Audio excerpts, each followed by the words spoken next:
என்னோட பூனைக்குட்டி காணுமா? ஐயோ! பெரிய விஷயமாச்சேம்மா. எப்படிம்மா காச்சு? காணாம போச்சு? இல்லைன்னு தான் அவங்க இங்கே வந்திருக்காங்க. யாருமே அவங்களுக்கு ரெஸ்பான்ஸ் பண்ணல தான். அவங்களுக்கு நான் இருக்கேன்னு பேசிட்டு இருக்கேன். சூப்பர் சூப்பர் காரியம்.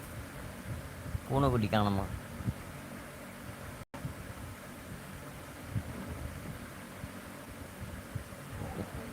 வேறு குட்டி வாங்கிக்கலாம் கொடுங்க. ஆமாத்து தான்.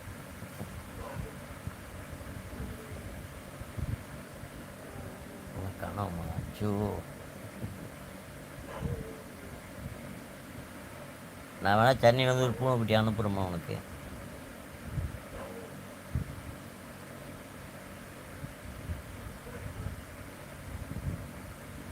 இங்கே என்கிட்ட வேணா 2 பூனைக்குட்டி இருக்குது.